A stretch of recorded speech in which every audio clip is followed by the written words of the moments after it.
Fairy tales clearly can have heroines, kind of female characters as the main protagonist, or they can have male characters as the main protagonist. And I've always focused on the fairy tales that have female protagonists, largely because we don't hear so much about them, particularly the ones that are not populated by Disneyfied, insipid princesses.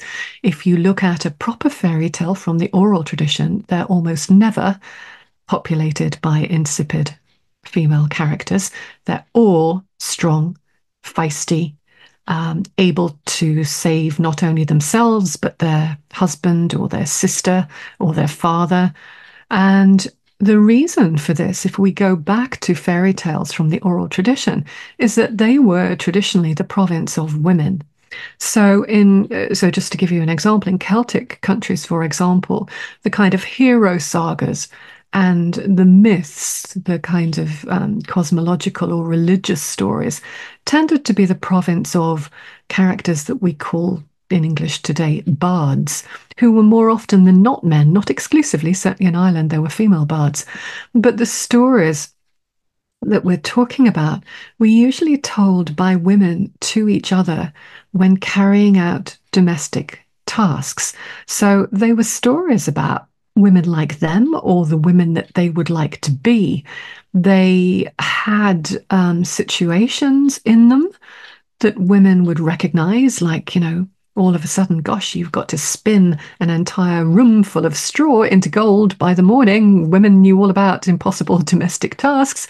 And they had characters that they recognized, like husbands who were going to do you harm, or men who would steal your skin.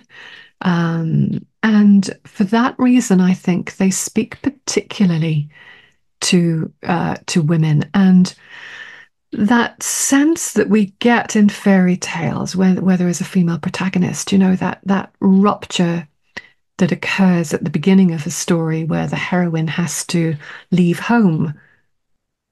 Home is often not a good place for the heroine. That's why she has to leave it. But she has to leave home. She's thrown on her own resources. She has to make a journey. She makes that journey and succeeds in that journey only with the help of community that she finds along the way. The fairy tale heroine never does it alone. It's all about her and her strength and her particular skills, but she always succeeds in community. And I think that's one of the ways that she's distinguished from the very kind of heroic characters that we often see in myth. So to me, fairy tales, I mean, they're part of my work. My work has almost always, for decades now, been about women's stories, whether it be myths or fairy tales. So that's where my focus is.